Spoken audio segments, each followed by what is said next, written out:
ating Panginoon sa araw na ito. Ayan, bagong buwan na naman. Ayan, anong buwan na po natin ngayon? July pa din. October na, di ba? Ayan, may bago na naman. Ay, ano pa lang ba? September. October na kasi yung pinagmitingan namin kagabi. September na. Ayan, di ba? At ano yung bago nating tema? Basahin nga natin sabay-sabay. Think twice. Ayan, kaya mga kapatid, huwag tayong liliban sa ating pagsamba. Kasi baka meron tayong isang Sunday na hindi natin mapakinggan yung mensahe. At kung hindi man tayo maka-attend physically, ayan, always available ang ating FB Live. Kaya po sa ating mga kapatid na nasa FB Live, patuloy po nating i-share at i-mention yung ating mga kamag-anak, mga kaibigan, para kasama rin natin silang nakakapakinig ng salita ng Diyos. Ayan. Pwede ba nating palakpakan ng malakas ang ating Panginoon? Ang oras na ito, ang papuring ito ay para sa iyo, Panginoon. Kaming lahat ay magsasaya at magbabalik ng papuri at pasasalamat para sa iyo. Hallelujah!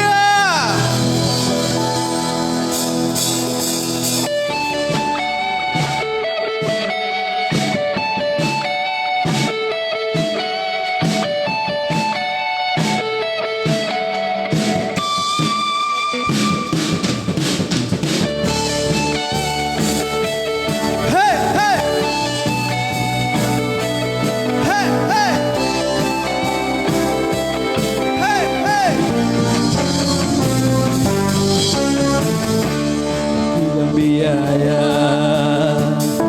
kami pinalaya mula sa bihag ng kasalanan. Pinatawan,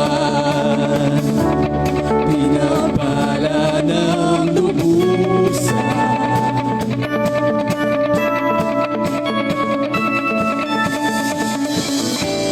Di mapipigil ang pagsamba sa'yo,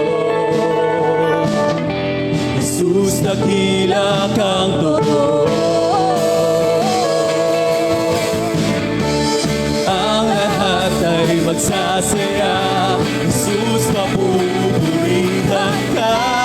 Ikaw lamang ang aming pag-asa. Ang lahat ay magsasabi, ang lahat ay luluhod, Jesus, ikaw lamang ang Panginoon. Hey, hey! Michelle! Hey, hey! Hey, hey! Dakilang biyaya, amen, kami pinalaya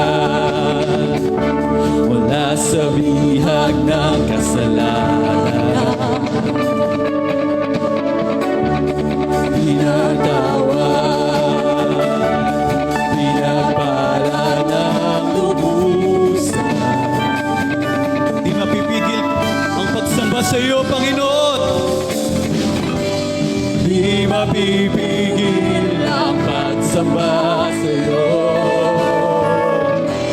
Jesus, dakila kang totoo. We say, ang lahat ay magsasaya, Jesus, papupurihan ka.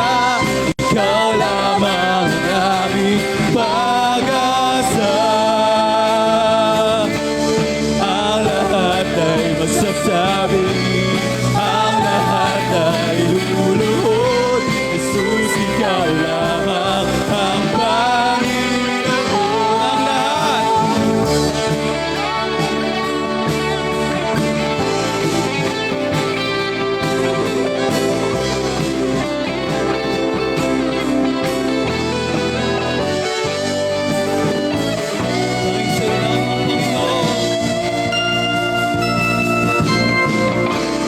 Ang lahat ay magsasaya, Jesus, papupurihan ka. Ikaw lamang ang aming pag-asa. Ang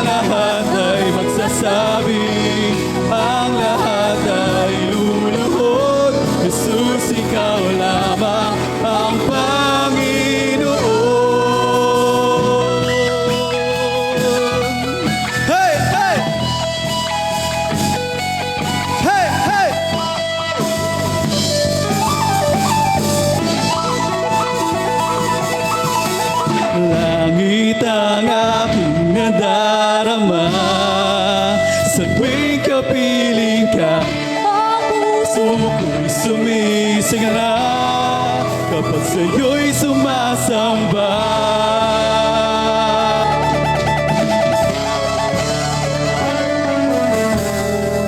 Kailangan ko ay pag-ibig mo, O Diyos, sa buhay ko ito. Ang kagalakan mo'y kalakasan ko. Ikaw ang nais ko, ikaw lamang ang pupurihin. Ang pangalan mo'y dadakilain, wala nang sa'yo'y maihahamon. Ang labing ko'y iyong dinggin. Langit ang aking nadarama, Langit ang aking nadarama. sa tuwing kapiling ka, ang puso ko'y sumisigla kapag sa'yo'y sumasamba.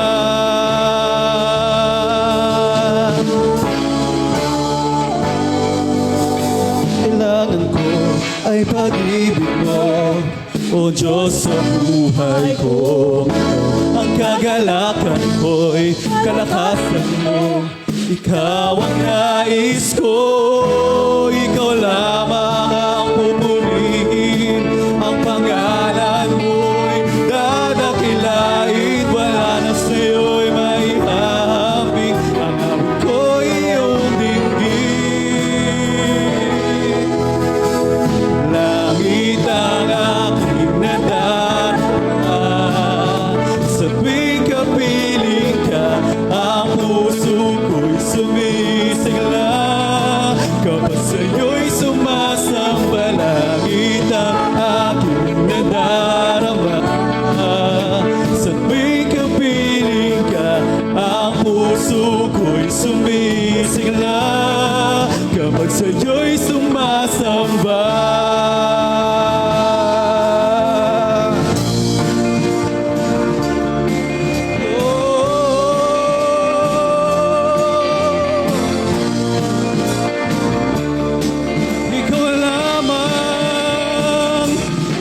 Ikaw lamang ang pupurihin. Ang pangalan mo'y dadakilain, wala na sa'yo'y maihahambing. Ang awit ko'y iyong dinggin. We say, langit ang Nadarama sa tuwing kapiling ka, ang puso ko'y sumisigla. Amen. Sa'yo'y sumasamba. Langit ang aking nadarama, sa tuwing kapiling ka, ang puso ko'y sumisigla kapag sa'yo'y sumasamba.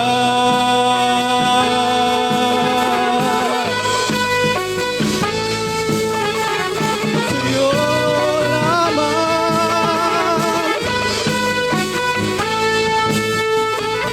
sa'yo ang lahat ng kapurihan, Panginoon, magpakailanman. Hallelujah. Yes, Jesus, kami ay patuloy na magbibigay ng kaluwalhatian at karangalan sa iyong pangalan. Sabi sa mga awit 108 verse 5, sa ibabaw ng mga langit, ikaw ay itatanghal, at dito naman sa daigdig, ang iyong kaluwalhatian. Purihin ka, Panginoon.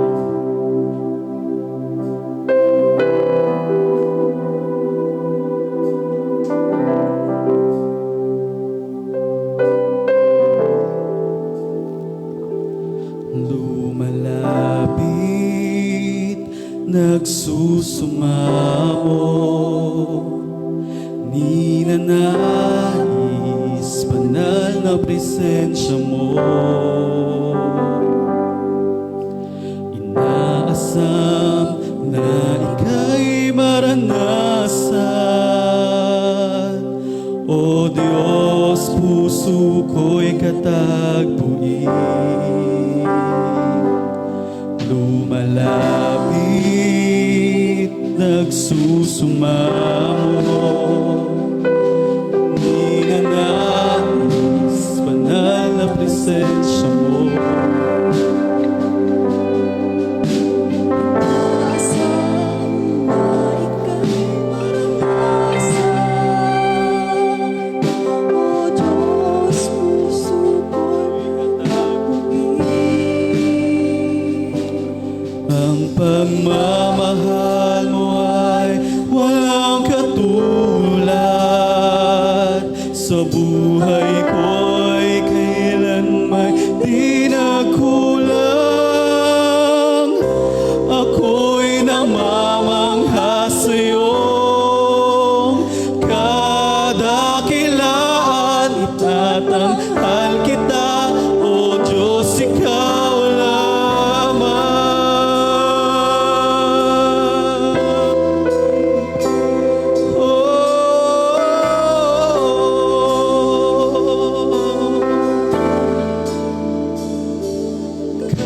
Kahanga-hanga ang iyong katapatan.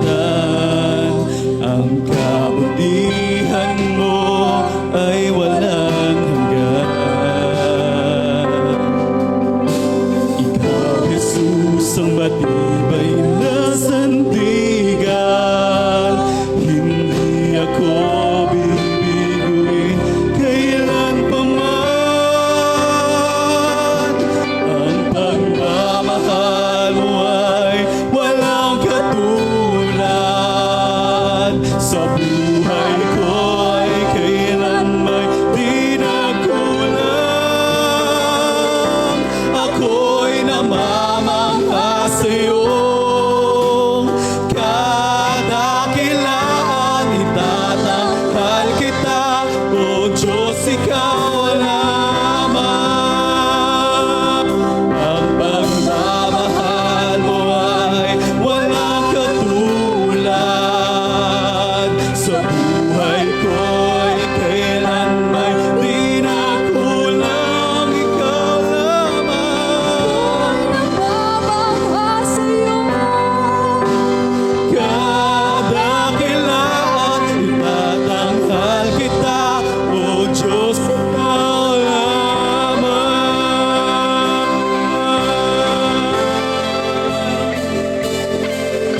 Ikaw lamang. Ikaw ay dakila.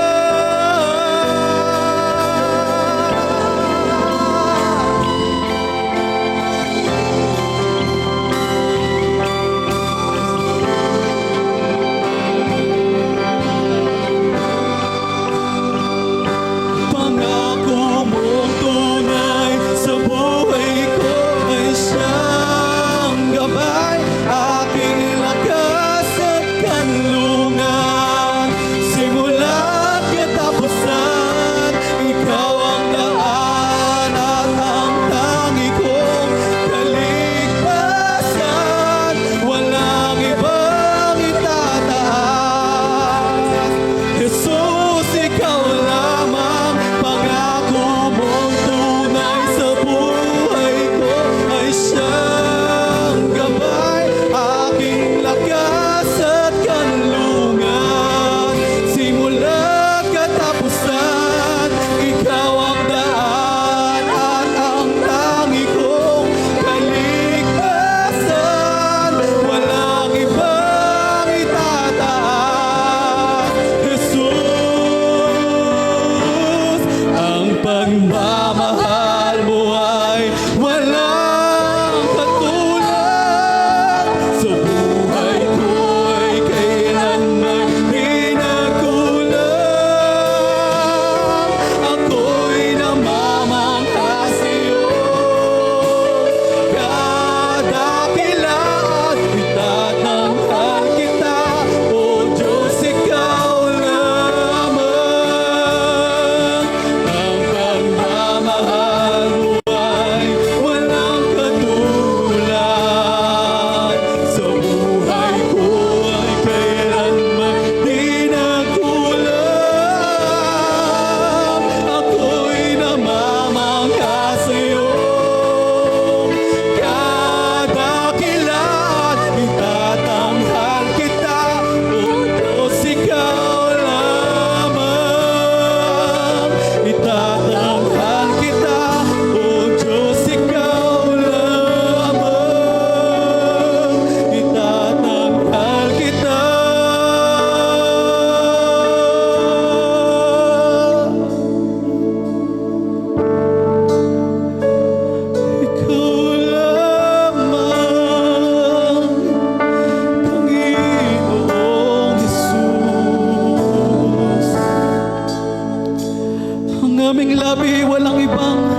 Diyos, Panginoon.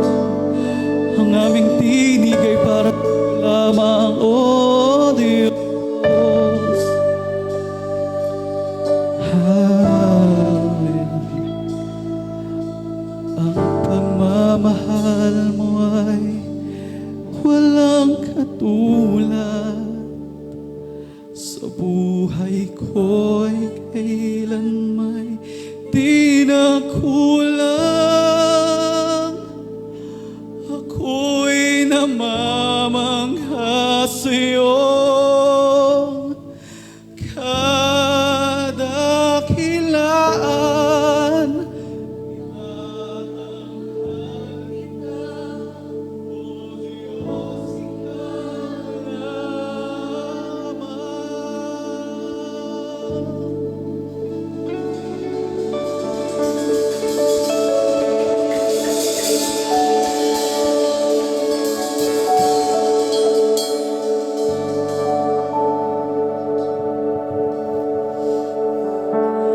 Hallelujah. Wala pong ibang maparangalan kung hindi ikaw lamang, Panginoon.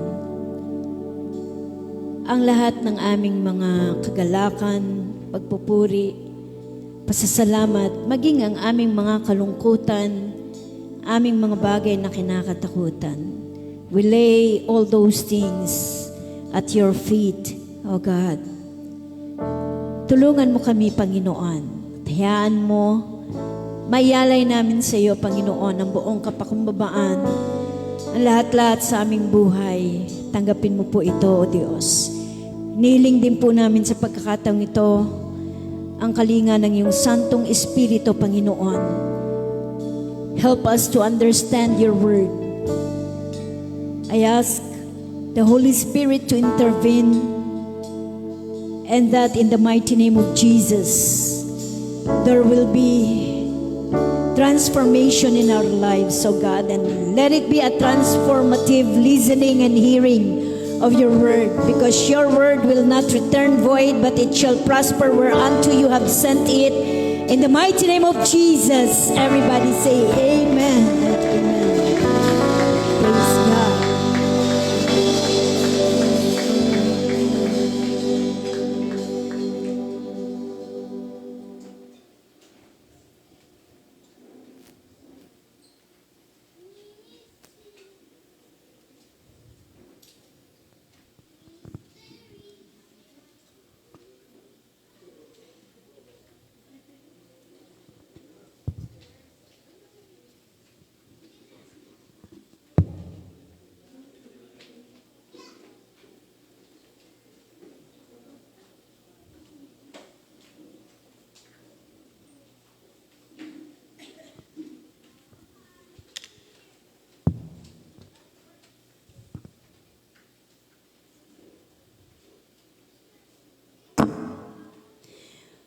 Merong isang likhang kwento. Nilikhang kwento lamang pong ito.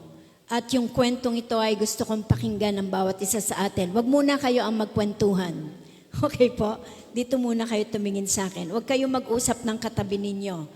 You will be missing the single or any single word should not be missed. This is very important. Isang kwento na pinangalanan ang tao dito na si Leo. At ang kwentong ito ay tungkol sa kanyang pagiging padalos-dalos. Alam niyo po ba, mga kabataang Pilipino, yung ibig sabihin ng salitang padalos-dalos? Alam niyo po ba yon na dadaanan ba natin sa ating talasalitaan? Kasi kung magkaminsan, may mga salita tayo na parang hindi foreign na sa pandinig, lalo na ng mga kabataang Pilipino. Pag sinabi nating padalos-dalos, ibig sabihin nun, pabigla-bigla. Pasya ng pasya na hindi nag-iisip. Gawa ng gawa, kilos ng kilos ng hindi pinag-iisipan. Yon ang ibig sabihin ng padalos-dalos. At ang kwento natin ngayon ay tungkol kay Leo because of it's about his impulsiveness. Yung pabigla-bigla niyang pagpapasya.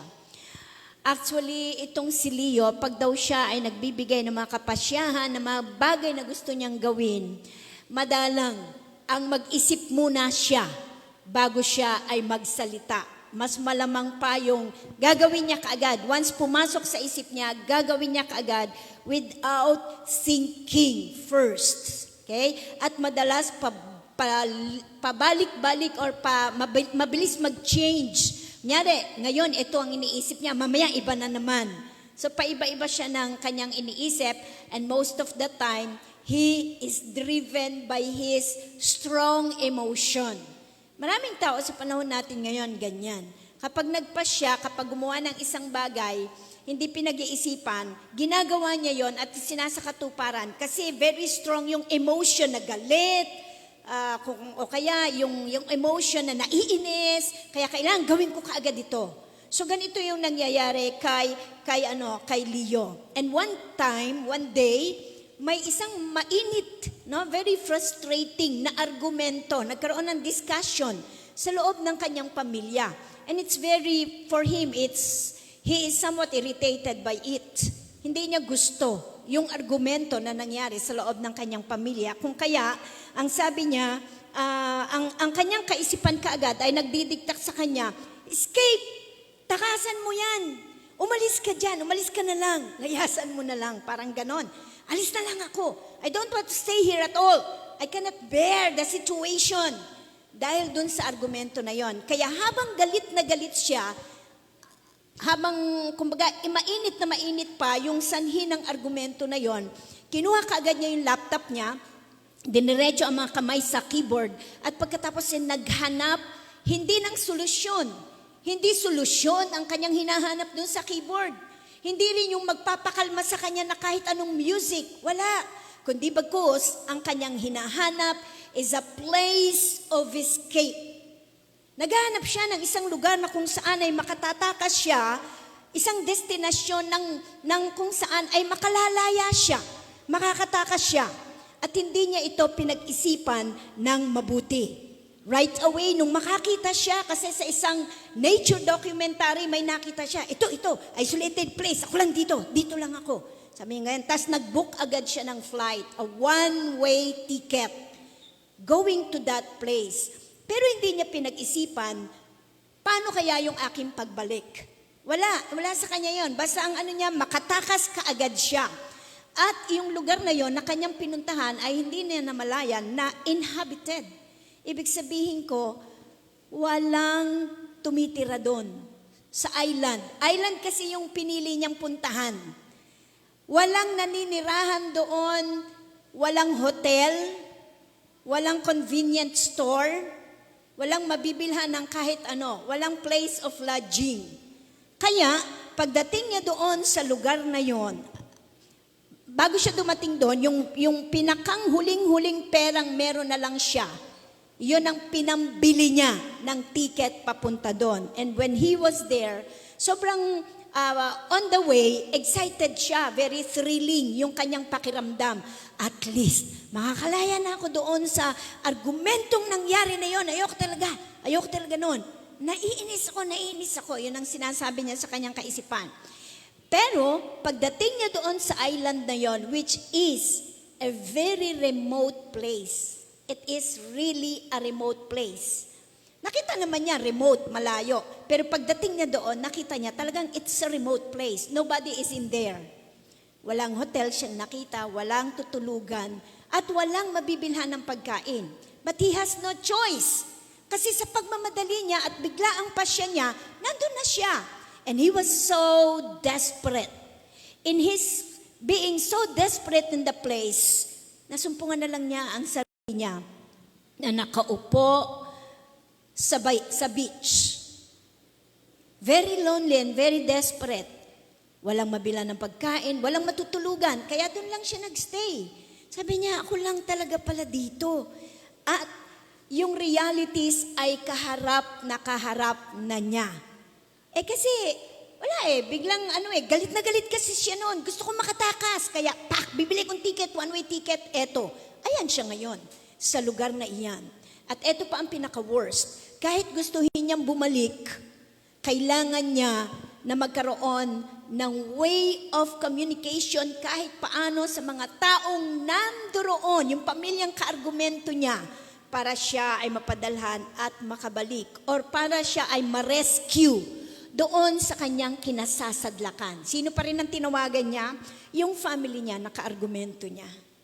And while there, in the 2 weeks time, ang walang ticket, 2 weeks time siyang nagstay doon kasi walang ticket na pabalik ka agad. Kunyari, nakita ko, wala palang hotel dito, wala palang makakainan dito, balik na lang ako, uwi na lang ako. Wala eh. Walang available na flight within the 2 weeks time. So he stayed there. And in his desperation, soaking in that kind of situation, doon lang siya nakarealize. Actually, marami nagsasabi sa kanya, think first before you act. Kasi nga, kilala si Leo sa pagiging impulsive. Walang isip-isip, basta pag ginusto niya, gagawin ko, sasabihin ko. Kailangan isipin kong mabuti, paano ako magagawa itong gusto kong gawin. Ang pinag-iisipin niya, hindi yung pag-isipan ko tama ba, kundi iisipin niya, kailangan maibuk ko to, kailangan magawa ko to. Doon siya nakafocus sa bagay na yun, sa biglang action na gusto niya. And then, during those times, yung realization ay dumating sa kanyang buhay. Naisip niya, in his impulsive mistake, muntik nang ma-endanger yung kanyang buhay. Muntik na rin hindi umabot sa pag-rescue ng mga mahal niya. At hindi niya na-realize na napaka-importante ng mga ka-argumento niyang yon na siya rin palang tutulong sa kanya. Pati buhay ng mga taong nagmamahal sa kanya is naapektuhan. Those are the things that had happened to him. Sa mga pangyayaring ito, kahit pa nga sinasabihan siya palagi, think before you act, hindi niya yun pinapansin. Wala sa kanya yun. Kahit maraming tao ang nagsasabi nun sa kanya, not until na maranasan niya mismo kung paano ma-endangered ang kanyang buhay. Doon lang siya naniwala. Doon lang siya nagkaroon ng pagpapasya. And this impulsive mistake, malaki ang idinulot sa kanyang devastation. Yet, it brought him a profound lesson in life. Profound means very big, very large, very deep. Malalim na pagkatuto ang dinulot sa kanya. Kailangan pa niya makaranas nun. Bago niya matutunan, ano ang kulang, ano ang sobra sa mga nagagawa niya. Sa pagkakaroon niya ng impulsiveness. So nakatuto siya ng patience. Biruin mo, 2 weeks siya maghintay doon. No rescue, no food. Nowhere to sleep. Nakatuto din siya ng self-control. At nakita niya, because of impulsiveness, there is a long-term effect sa kanyang buhay. Mabilis lang siya nagpasya, pero mahaba ang epekto na dinanas niya sa kanyang buhay. And it seemed that to a lot of people, the same experience is also happening. Di man tayo nakapunta doon sa isolated island, pero madalas meron tayong mga impulsiveness. Meron tayong mga biglaang pasya na hindi man lamang natin napapag-isipan. Just like him. The results of the actions and the things that had taken off or that taken into his life, sa buhay niya, yung naranasan niya, is because there is without thinking wisely. Walang pag-iisip ng mabuti na ginawa siya sa kanyang gagawing pagpapasya. Sabi nga ng theme natin ngayon, think twice. Di ba nakita nyo kanina? Think twice. Kung iisipin natin, parang think twice. Pero meron yan, mayroon siyang kasound na idiomatic expression. Actually, yung ating theme na yan, yung think twice, is rooted from the idiomatic expression that says, think twice. Hindi literally, kasi pag literally, 2 beses ka muna mag-isip. Hindi ganon, di ba? And because it is an idiomatic expression, Think twice. Ibig sabihin nito, mag-isip ka munang mabuti bago ka gumawa. Bago ka magsalita, bago ka bumitaw ng salita, bago mo isipin ang bagay na ito na madalas nag-overthink na tayo, abay mag-think twice. Mag-isip na muna tayong mabuti. Think wisely. Iyon ang ibig sabihin niyan. Or sometimes, it also mean na i-consider mo muna yung course of your action. Isipin mo munang mabuti kung ano yung iyong gagawin. Yung course of action mo. Think carefully before embarking into it. No? Bago ka sumulong dito, bago ka makipag-participate dito, bago mo gawin ang bagay na ito, think carefully. And think seriously. Talaga bang gusto mong gawin yan? At bago mo gawin yung bagay na gustong-gusto mong gawin, pakaisipin mo munang mabuti. Think twice also means think thoroughly. Think thoroughly. It also means think over. Think over. No? So pag narinig yung salitang think twice, it means think over. Ibig sabihin, you go over it. Again and again. Pag ba ginawa ko to, pag sinabi ko ba to, pagka inisip ko ba to, ano ba dudulot nito? Anong maaapektuhan nito? Hindi yung right away, sige lang. Okay? At saka pag sinabi natin, we are thinking twice, it can lead us to a better decision. Pag ang isang bagay pinag-iisipan nating mabuti, dadalhin nito tayo sa isang mabuti, maayos, at matagumpay na desisyon. To think twice is also to reflect. Mag-reflect ka muna. Do not be too impulsive. Hindi tayo padalos, hindi padaskol. Ayan, isa na namang term, no? Daskol, ginagamit ng mga matatanda yan. Hindi ka pa dapat padaskol-daskol, or ibig sabihin, hindi ka pa bigla-bigla, hindi ka mapusok. Pag naisip, go! Hindi nag-iisip ng mabuti. And the Bible is giving us warning about these things as to how we are to think over the life we are living here on earth. Paano tayo mag-iisip na mabuti sa buhay na ipinapamuhay natin sa mundong ibabaw, lalo na ang tawag sa atin, we are Christians. So paano mabubuhay ang isang Kristiyanong ito? Basahin natin ang 2 Timothy chapter 2, verses 1 to 7. Dalhin nyo ang inyong banal na kasulatan sa 2 Timothy. Basa tayo sa chapter 2 hanggang 7. Diyan na po ba kayo? Ang sabi dito, you then, my child, ang nagsasalita po dito si Paul. Kasi ang disciple ni Paul ay si Timothy. No? By that time, young people noon si Timothy at pinapangaralan sa ni Paul. Sabi niya, you then, my child, be strengthened by the grace that is in Christ Jesus, and what you have heard from me in the presence of many witnesses, entrust to faithful men who will be able to teach others also. Share in suffering as a good soldier of Christ Jesus.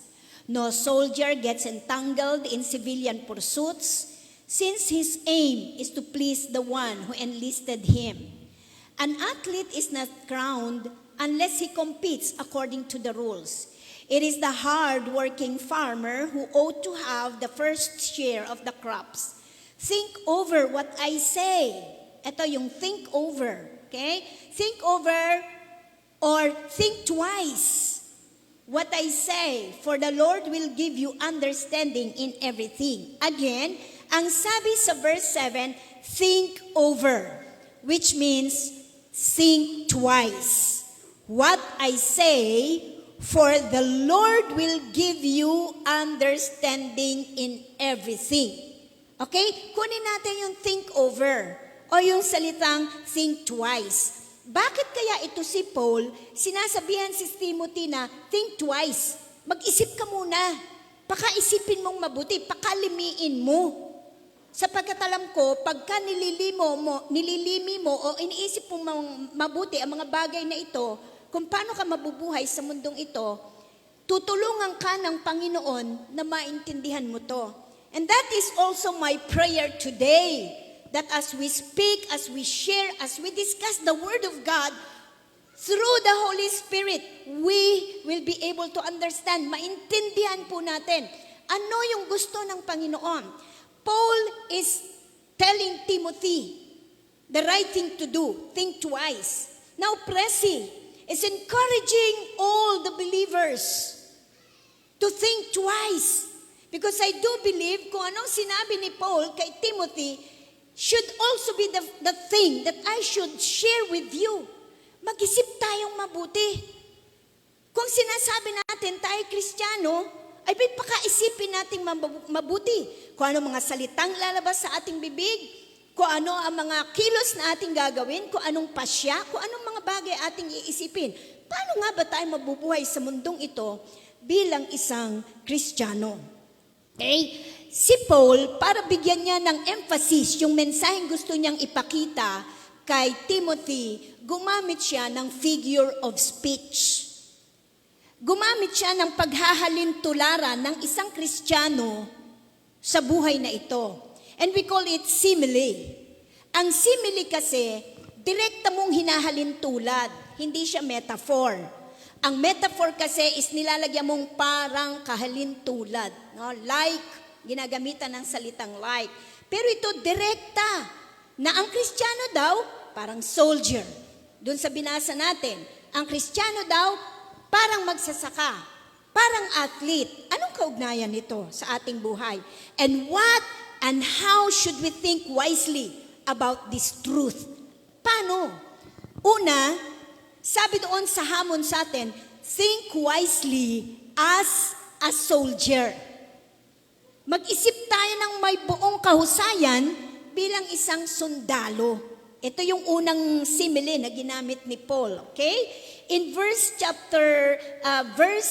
3b hanggang 4, sinabi dito, a good soldier of Jesus Christ do not get entangled in civilian pursuits, since his aim is to please the one who enlisted him. Kung titignan natin, para mapababaw natin, sa easy English, ang ibig niyan sabihin dito, be patient and be brave through the troubles that we Christians have. Be like a good soldier for Christ Jesus. A good soldier wants only to make his captain happy, so that soldier does not let himself become busy with the things the other people do. He does only the things that soldiers do. Bilang sundalo daw tayo, pakaisipin nating mabuti. Sundalo para kay Kristo. Ano ibig sabihin niya? Yung King James Version gumamit ng salitang entangles. Yung salita pong entangles, ang ibig sabihin niyan is participation. Okay? Na kung ibig sabihin ay anong pinagkakaabalahan. Tanungin mo katabi mo, ano bang pinagkakaabalahan mo sa buhay? Bukod sa trabaho, syempre, at sa pag-aaral. No? Abala tayo sa pag-aaral, abala tayo sa pagtatrabaho. Dapat lang yun. Dahil pag hindi, paano oor sa buhay natin? Di ba? Pero bukod dun sa mga pinagkakaabalahan yon, saan pa tayo abala? Yun. Yung madalas sa atin, di ba? Alam niyo po daw, ang cellphone, pag naiiwanan mo sa bahay at hindi ka mapakali, ibig magtaka ka na at matakot ka na pag ganyan ang iyong pakiramdam. Nabuhay tayo noon na wala tayong cellphone. Pero bakit ngayon, pag naiwan ang cellphone, ng cellphone ko? Hindi lang dahil mahal. Yung iba nag-aalala kasi ang mahal ng cellphone, nasan ba yon? Pero hindi lang yun eh. Minsan yung iba, naiwan lang yung cellphone talaga. Iba nga, yung cellphone dinadala pa sa loob ng CR eh. Parang hindi mahiwalayan. Hello?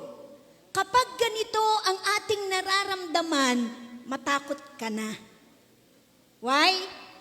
Sapagkat yung tinatawag ngayon ng maraming siyentipiko, ng mga psychologist na dopamine addiction, nagkikrip na sa buhay mo yan. Pag hindi mo na kayang humiwalay sa cellphone. Are you seeing in Facebook that sometimes pag kinuhaan ng cellphone ng mga bata, nagwawala? Inaaway ang magulang pag kinuha ang cellphone. That's severe dopamine addiction. Pero bukod sa pinagkakaabalahang cellphone, saan pa ba tayo abala? Sa bagay, ang games nasa cellphone din. Sa TV.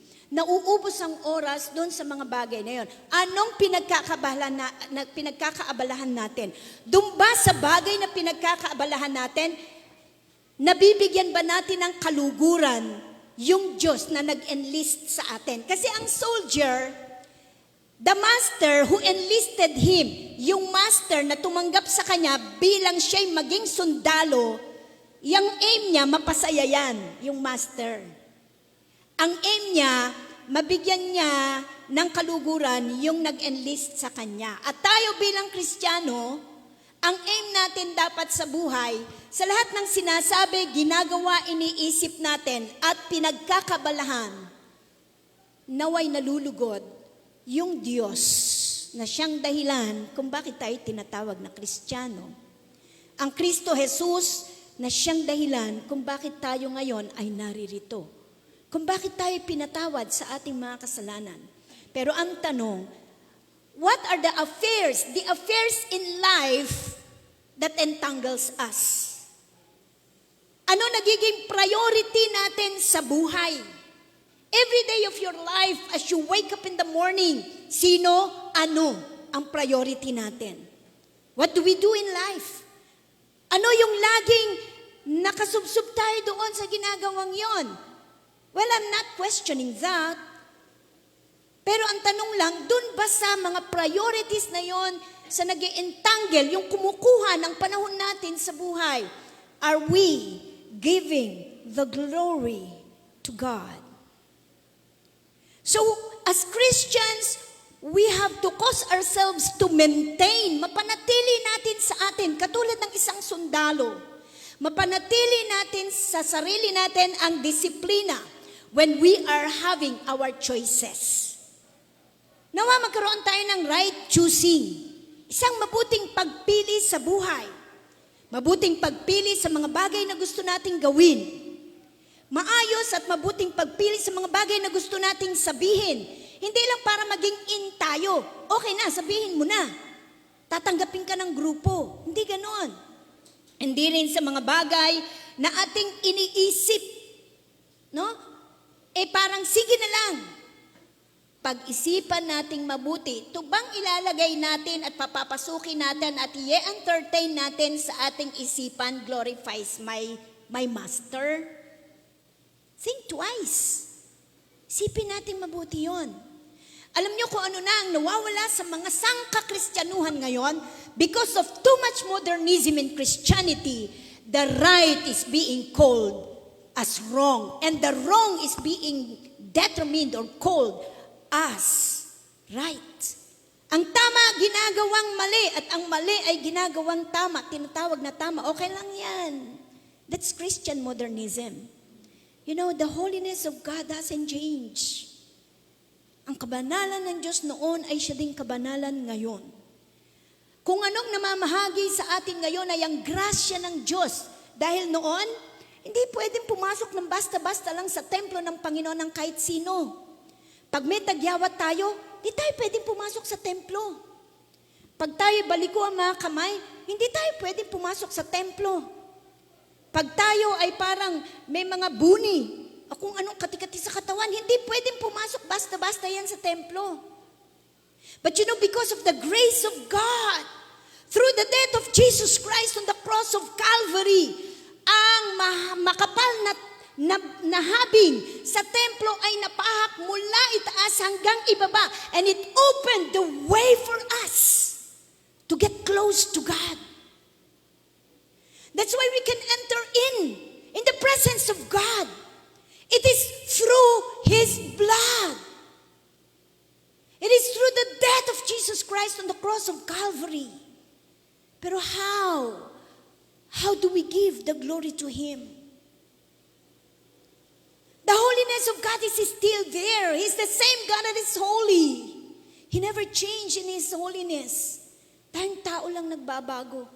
Marami tayong mga pamantayan at gustong gawin sa buhay, isipin at sabihin na hindi napasado sa kabanalan ng Diyos. And I want everyone to think twice regarding this. You're not just a mere person praising God. You're a soldier of Jesus Christ. And you must choose how you're going to make your God honored and happy with the life you have, with the life we have in Him. Think twice and think wisely. You are a soldier. Next, think wisely as an athlete. Bilang manlalaro, yung involved sa sport, athlete yun, di ba? So mag-isip ka as an athlete. Sabi ng verse 5 sa ESV translation, an athlete is not crowned unless he competes according to the rules. Sabi naman ng Easy English, also someone who does athletics must obey the rules. He cannot win unless he does that. Okay? Ang isa daw atleta, hindi makakapanalo ng kahit anong laro pag hindi sumusunod sa pamantayan, sa panuntunan, sa batas ng paglalaro. Okay? And an athlete can win the game pag inobey niya yung panuntunan, yung rules, yung batas sa paglalaro na yon. At ang batas na tinasabi dito ay matuwid na rules, no? Matuwid na batas. Ang keyword natin dito sa binasa natin, especially in Easy English, is the word obey or obedience. Sa Easy English makita nyo, an athlete must obey. Obey. Think wisely. Kung gusto natin ma-win yung mga obstacles, yung mga hadlang-hadlang dyan, while we are playing the game, meron tayong dapat gawin. Follow the rules. Obey the rules. Gusto mong malampasan yung mga obstacles na yan, tignan mong maigi, pakaisipin mo, ano ang rules na nandiyan. And the rules as Christians, we get the rules in life as we journey through the Word of God. Hello? Ang rules, ang batas, panuntunan sa buhay na meron tayo ay nasa salita ng Diyos. Kapag gusto nating manalo tayo sa mga pagsubok, sa trials ng buhay, sumunod tayo kung anong rinre-require ng Panginoong Diyos sa atin. Kung gusto natin na manalo tayo sa kahit anong laban ng buhay, edi harapin natin. Humarap tayo. Face life's troubles. Ang isang atleta, hindi makakatanggap ng kahit anong reward or kahit pangpalubag-loob ng mga medalya kung hindi siya pumwesto doon sa takbuhan at nakitakbo. Wala siya matatanggap doon. Kung hindi siya pumunta doon sa gitna ng court at nakilaro ng bola. Kung hindi siya humawak ng raketa at nakihampas ng ganyan. Kung hindi siya humawak ng malaking tungkuran at lumalundag siya ng paganyan. At kung hindi, si Heidi Lindias ba yun? Kung hindi niya binubuhat yung napakabigat na weightlifting na yan, hindi niya masasabing, panalo ako. Ano ibig sabihin? You must engage your life. You must face troubles in life. Walang retreat. Walang suko na lang kaagad ako. Ayoko na. Pag-isipan mong mabuti, haharapin mo ang hamon ng buhay kung gusto mong maipanalo ito. Parang ganito lang yan. Diba? Maipapanalo ba ng isang basketball player yung laro kapag yung bola itinatakbo lang? Is it by the rule? Takbo mo bola, takbo mo. Is it by the rule? Sa basketball game? Tumanong nagbabasketball. Noy, is it by the rule? Hindi, di ba? Ano gagawin ng referee pagka yung bola hinawakan lang tas tinakbo? Tapos tinatry niyang shoot. Pipito. Warning yon, di ba? Ibig sabihin, hindi yan kasama sa batas ng paglalaro ng basketball. Wala kang panalo dyan. Wala kang kapana-panalo dyan. Itigil mo yan. So parang gusto ma-shoot ka agad. Di ba? So, think like an athlete. Play by the rule. Obey the rule. In the same way, sa buhay pananampalataya, kung gusto natin ang lumalakad tayo na may tagumpay sa buhay, look at the rule. It's in the Word of God. Gusto natin ang panalo, gusto natin ang tagumpay. Sabi nga ng iba, lumaban ka ng patas. Lumaban ka ng tama. Pero maraming mananampalataya ngayon, ano po, sinusukuan na kaagad ang laban. Hindi na nag-iisip ng tama. Ang iniisip na lang, the other way around. Baka magtagumpay ako dito pag ito ginawa ko. But it's not in the rule of God. Okay? It's not in the Bible. Kaya ano mangyayari? It's either they fall out. Hindi pa nakakarating, kung race yan, kung takbuhan, hindi pa nakakarating ng finish line, bagsak na. Tapos, hindi pa nakakaorsa ng husto, nadi-disqualify na. Alam niyo yung larong basketball, di ba, hindi ko matandaan ng pangalan. Katwiran niya, sinuntok daw siya ng una. Kaya ang ginawa niya, sinuntok niya rin. Pag suntok sa panga, parang hindi bumalik agad yata. Tapos ano nangyari? Disqualified na siya, banned siya in playing basketball. Sa Pilipinas yun. Nabanned siya sa paglalaro ng basketball. I don't know. Ano yun, Noy? NBA? Ano? PBL? NPBA? MPBA. Oh, di ba yung matangkad na lalaki doon, yung nakaputi? Nabanned siya. Hindi na siya maglalaro ng basketball just because of that. Hindi nag-isip na mabuti eh. Ang inisip lang niya, I have to get even. Kailangan makagante ko. Ang athlete may disiplina yan eh. Di ba? Bago ka nga humalo sa mga sports na ganyan, may mga training pa yan. At kasama sa training, yung sasabihin sa'yo kung paano mo isa-self-control ang sarili mo, kung paano mo madidisiplina yan. You see, these things that are happening, if you do that, then there will be disqualification. Do we want to be disqualified? As a believer, as a follower of Christ, we don't want that to happen. Diba? So let us learn how to have the self-control within us. How to play and obey the rule. As an athlete, think wisely. Huwag yung bigla-bigla kung ano gusto.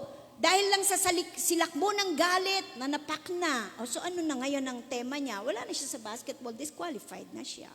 Gustong-gusto niyan lumaro ng basketball. Diba? So ano ang mga pangyayari sa buhay natin na may gustong-gusto tayong gawin na hindi na natin magawa kasi na-disqualified na tayo. Because we did not think twice. Yung iba, ayaw na magtuloy sa pananampalataya. Gusto ko malaya! Saan? Saan mo gustong maging malaya? Yung inawit natin kanina, ako'y malayang sumamba sa Panginoon. Pero yung other than that, kung hindi mo gusto maging malaya sa pagsamba ng Panginoon, anong klaseng laya ang gusto ng isang Kristiyano? Na minsan may mga Kristiyano nang iniisip nila parang laging ganito na lang ang ruta ng buhay ko, parang ganito na lang palagi. Gusto ko naman minsan may ma-experience na ganito. Gusto ko malaya, gusto ko, mabuti pa lang kung hindi nga lang ako sana Kristiyano. Kayang-kaya kong gawin yung ginagawa ng mga kalaro ko, ng mga kaeskwela ko, ng mga kapitbahay ko, ng mga kaibigan ko at lahat-lahat na. Anong klaseng laya sa buhay ang gusto natin? Tapos yung iba sinasabi, I don't want to be bounded by the word of God, by the rule of God. Ayoko. Tanong, ito ba, ang pag-ayaw mo ba dito, ito ba magpapanalo sa atin sa buhay? Ito ba magdadala sa atin sa katagumpayan? Ito ba magsasabing, you're the real figure in this, you're the real model in this? Pag ayaw nating pasakop sa batas ng Diyos, Gusto natin basta malaya lang tayong gumagalaw? Ito bang magpapanalo sa laban ng buhay? Think wisely as an athlete. Face the life's trouble. Huwag tayo basta-basta sumuko. Hindi ko naman sinabing, abante, laban kung laban. Laban ng laban, hindi naman nag-iisip. Mag-isip tayo. Okay, pangatlo, think wisely as a hard-working farmer. Sabi ng verse 6, it is the hard-working farmer who ought to have the first share of the crop. Hard-working farmer, ibig sabihin, yung sobrang sipag na magsasaka. Alam niyo, buhay na magsasaka, grabe to. I can always attest to that as I had been always telling you, my father is a farmer and I am a witness sa klase ng sipag na meron ng tatay ko. Imaginein mo, madaling araw pa lang, hindi ko na siya makikita sa higaan. Madaling araw pa lang, ang ibinabalik na niya sa aming hapag ay gatas ng kalabaw. Kaya lumaki ako sa gatas ng kalabaw. Hinahalo ko yun sa kanin, papatakan ko lang ng konting asin, tapos ang kapartner nun tuyo na pinirito ng nanay ko. Ang nanay ko naman, ang gagawin to the rest of the gatas ng kalabaw ay isasalin sa mga bote ng sarsaparilla. Sarsaparilla, yung mga matatanda, alam niyo yun, di ba? Tapos lalagyan siya ng dahon ng nyog siyang pantakip. Pag napakain na kami ng nanay ko, ay lalarga na ang nanay ko para ibenta ang mga gatas ng kalabaw. Ang tatay ko naman, pag nakakain na ng umagahan, babalik sa bukid. Dala ang araro at ang kalabaw. Pagpapasok ako sa school, madadaanan ko tatay ko, nag-aararo ng bukid. Kung hindi nag-aararo, kalmot. Alam niyo ba yung kalmot? Yung parang balsa na may mga kawayan sa ilalim, dinudurog niya malalaking mga tipak ng lupa. Ganon ko na witness ang tatay ko. Hanggang sa kasipagan ng tatay ko, sobrang kasipagan, pati yung palayan na hindi kanya, dahil aabutan na ng apoy, ginawa niya, pinatay niya mag-isa. Sobrang sipag ng tatay ko. I really admire my father. And I'm sure you are like that to your fathers. The farmer, the hard-working farmer is the first one to harvest the first fruit of his crops. No hard work, no fruit. If there is hard work, there is fruit. Ganon din sa buhay pananampalataya natin. Kapag may hard work tayo, yung hindi lang tayo pabanjing-banjing, yung hindi lang tayo papetiks-petiks sa buhay pananampalataya, may masaganang ani ang buhay natin, ang buhay pananampalataya natin. Ibig kong sabihin, yung kung gugustuhin natin na may saganang buhay tayo, when I say sagana, hindi lang po sa pera. Sagana tayo pag punong-puno tayo ng pag-ibig. Sagana tayo kapag punong-puno tayo ng kapayapaan. Sagana tayo kapag meron tayong kakontentuhan. Sagana tayo kapag mayaman tayo sa kaibigan. Sagana tayo kapag alam natin na hindi tayo parang nanlulutay-tay na mga Kristiyano, hindi tayo namamalnourish na mga Kristiyano. Sumasagana tayo kapag mga material blessings and financial blessings are just all around. So malawak ang nasasakop ng salitang sagana. At pag gusto daw ng isang Kristiyano na meron siyang mabuting bunga o saganang buhay sa kanyang pananampalataya, trabahuhin natin. Tinatrabaho natin yan. Trabahuhin natin ang ating pagka-Kristiyano. Ang ibig sabihin, marami kasi ang may gusto ng saganang buhay pero ayaw magbago. Napaka-ironic nun, di ba? Gusto natin, meron tayong kapayapaan, pero tayo ang nag-i-initiate ng gulo. Tayo nag-i-initiate na may magalit sa atin. Gusto natin umunlad tayo, umorsa ang buhay natin. Pero maraming Kristiyano ang gusto lang lagi, ang trip lang lagi ay comfort zone. Pero gusto mag-level up ang buhay. Pero hanap ng kung ano ang comfort zone niya. Ayaw mapagod. Ayaw magsakripisyo. Ayaw masasabihan. Ayaw nakokorekt. Ayaw gumalaw. Ayaw magkabalikat. Ayaw mag-commit. Ayaw din kasi mainit. Ayaw ko sumama kasi ang layo. Ang daming rason sa buhay.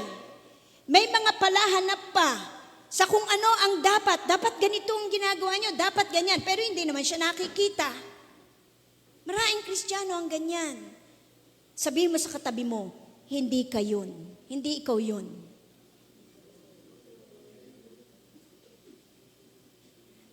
Hindi ikaw yun. Tandaan natin, let us think twice sa buhay na dapat nating hakbangan. Let us think twice. Okay? Bilang isang magsasaka. Sipin natin. Kasi sabi dito, think twice. You're a soldier, you're an athlete, and you are a farmer.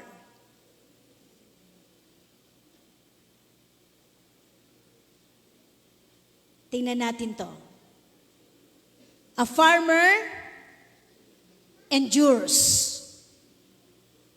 A soldier endures.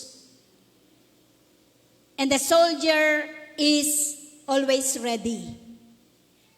Bilang isang Kristiyano, think as a soldier. Kahit anong hamon ng pagiging soldier, mag-endure tayo. Think wisely as an athlete. And the athlete keeps the rule. Diba? Paano naging kilala tong mga tao na to? They keep the rule. Kilala niyong lumaro si si Manny Pacquiao. Diba? Kilala niyo kung paano lumaro si Manny Pacquiao. Si Manny Pacquiao, he is always playing by the rule. Yung iba, lagpak na. Binabanatan pa.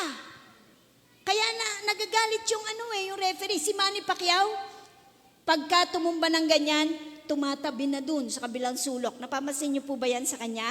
Ganyan siya lumaro. He plays by the rule. He obeys the rule.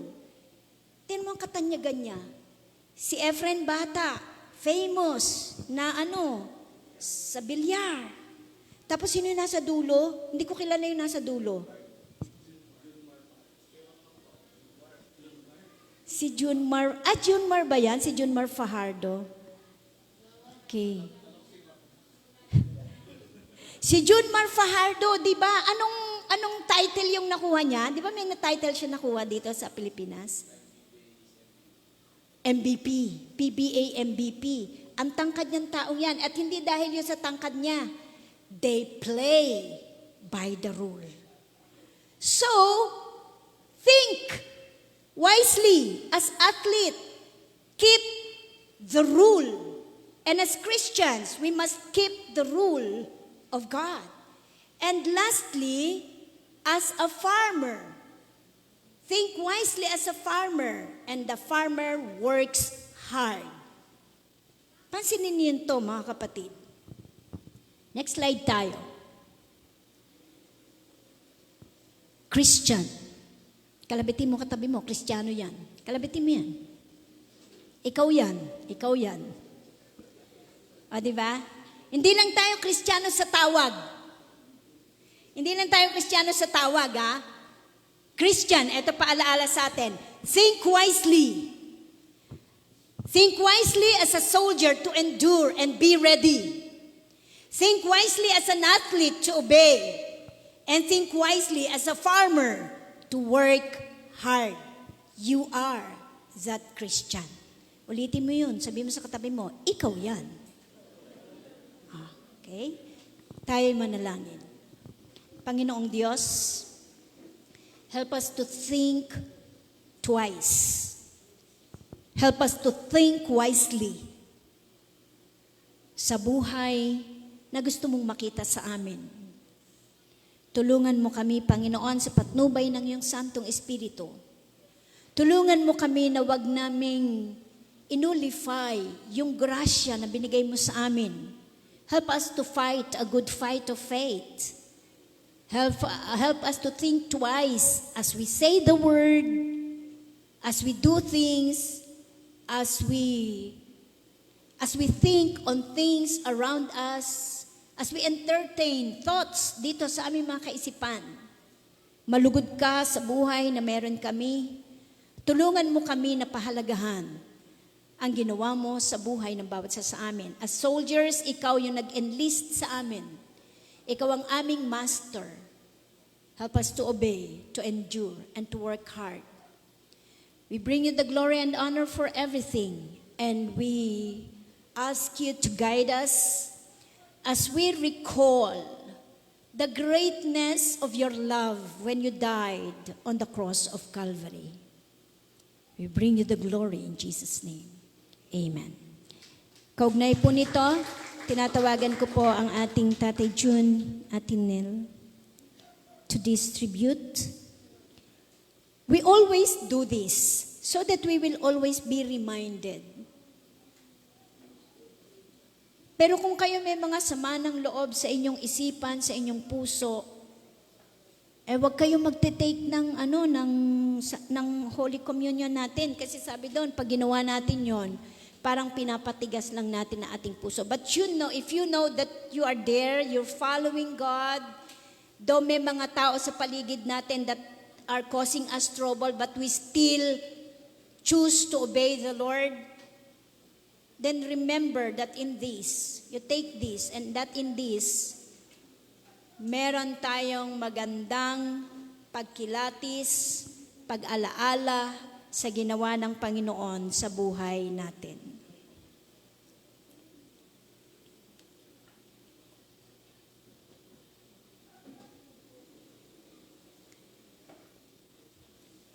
It was the Lord Jesus Christ who instituted this. At ito ay ginawa muli nila Pablo sa panahong sila na ang iniwan ng Panginoon sa lupang ibabaw. Kung anong tinanggap ni Pablo mula sa institution ng Lord's Supper na tinanggap nila sa Panginoon, ay siya rin niyang ginagawa sa mga mananampalataya.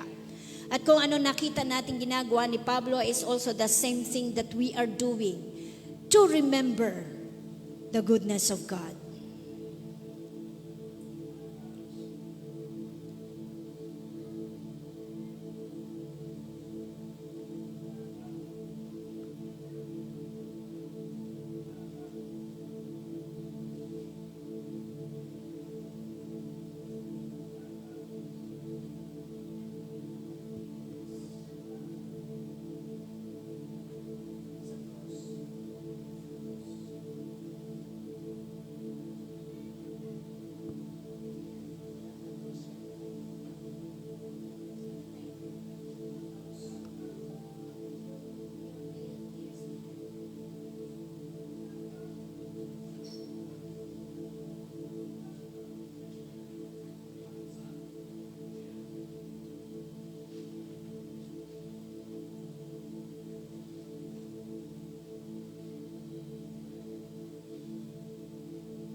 Merong isang awitin na nais kong awitin ng bawat isa sa atin.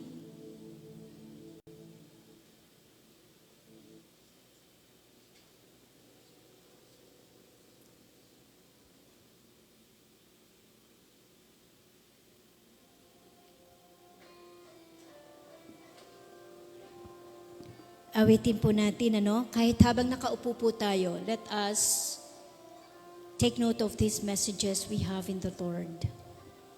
And we have from Him.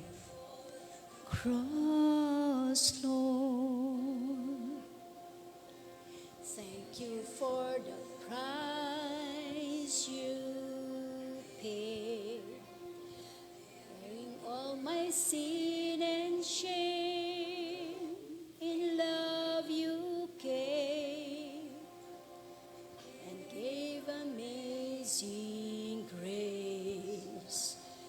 Thank you for this love, Lord. Awitin po natin sa Panginoon. And let us express how thankful we are sa ating Panginoong Diyos. Wash me in your cleansing flow. Now all I know, forgiveness and embrace. Worthy is the Lamb seated on the throne. Crown you now with many crowns. You reign victorious,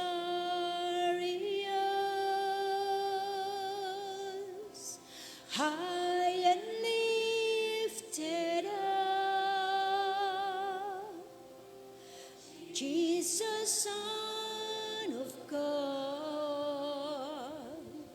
the darling of heaven, crucified.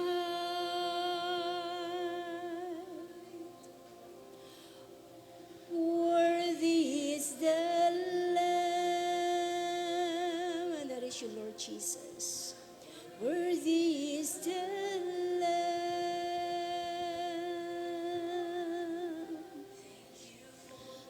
Cross, Lord. Thank you, Lord Jesus.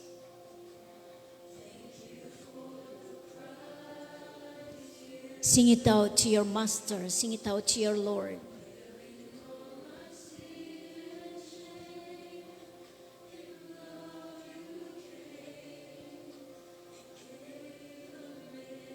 It's such an amazing grace that He died for us.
God, yes.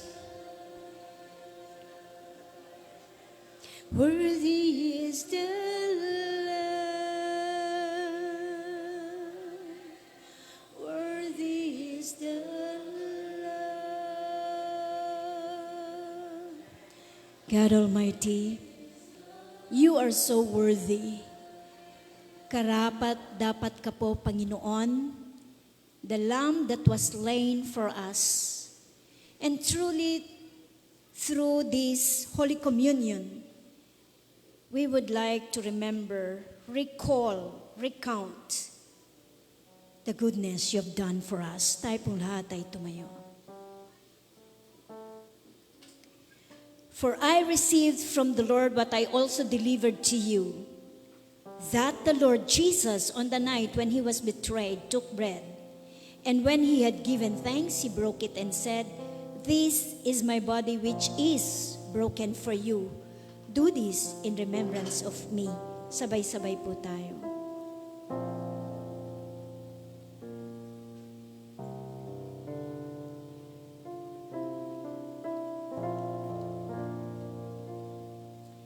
In the same way, also He took the cup after supper, saying, "This cup is the new covenant in my blood. Do this as often as you drink it in remembrance of me. For as often as you eat this bread and drink the cup, you proclaim the Lord's death until He comes. Sabay-sabay po tayo.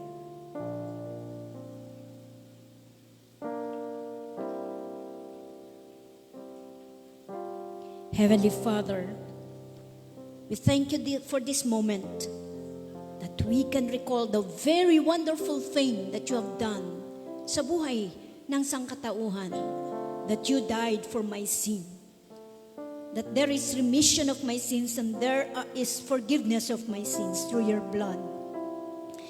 I receive healing from you, O God. Healing, not just a physical healing, but also the emotional healing, all kinds of pain, all kinds of troubles, and all kinds of the hurting words that we have heard. Heal us, O God.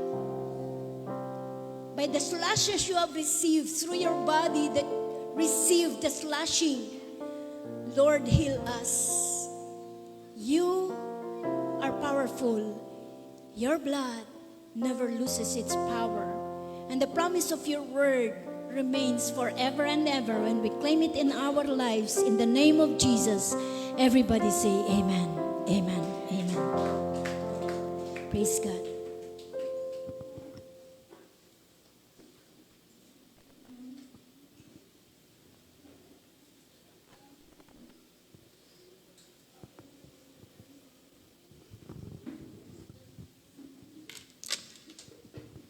Amen.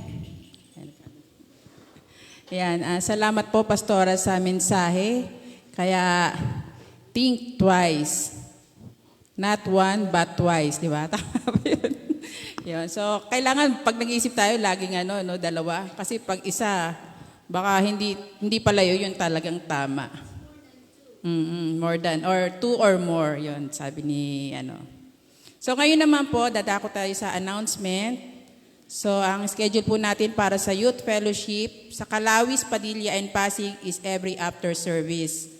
Sa Montalban naman po ay meron kayong youth kapag Sunday at 1 p.m. Children Ministry naman po sa Montalban, Saturday, Sunday, 1:30 p.m. Sa Pasig, Padilla, at Calawis, every Sunday during preaching time. Kaya, kung may mga anak kayo or mga kabatang kapatid, pwede nyo po sila isama sa kapag Sunday. Kasi hindi naman sila makakabala dahil may magtuturo po sila dito sa loob. Meron din po tayong ginaganap na Baras Mission every Saturday. So kung gusto nyo pong makijoin, magsabi lang po kayo kay Kuya Ian o kay Patricia para makasama po kayo. Magpa-schedule po kayo. Maganda po yung para makita nyo yung mga bunga po natin doon sa Baras. At meron din po tayong bagong gawain na ginaganap sa Paupawan. So ngayon pong Sunday, Padilla po yun naka-schedule. Pwede po rin kayong sumama kapag gusto nyo. Basta magsabi lang po kayo para ma-schedule namin kayo na kayo naman po ang sasama sa first Sunday. Dito po yun sa Padilla. Tapos pag second Sunday naman po,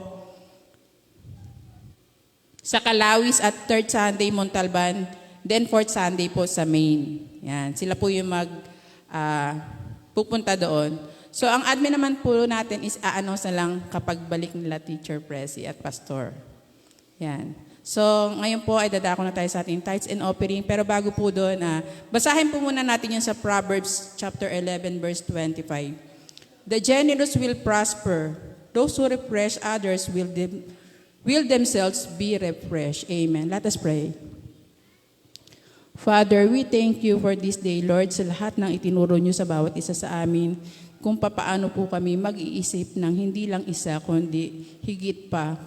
At alam namin, Lord, sa bawat pag-isip namin ay kayo po ang lagi namin kasama. Ganon din, Lord, sa bahagi ng pagbibigay. Hayaan nyo na ang bawat isa sa amin, Lord, ay magawa po ito hindi dahil kailangan, kundi dahil mahal ka namin, Lord. At we pray, Lord, sa lahat ng perang malilikom ay magamit po namin sa kalalago ng inyong iglesia, O God, at sa mga ministry na mga gagawin, Lord, magamit po namin to at marami pa pong abot ang mga perang ito, O God. At salamat, Panginoon, at dalangin din namin, Lord, sa aming Dos por Acos ay patuloy po makipag-join, Lord, ang lahat ng members ng TGNC, O God, upang magkaroon na po kami ng second floor or third floor pa po sa lahat ng mga churches namin, O God. Muli po, Panginoon, ang lahat ng ito ay binabalik namin sa inyo ng may papuri at pasasalamat sa tanging pangalan ni Jesus. Amen.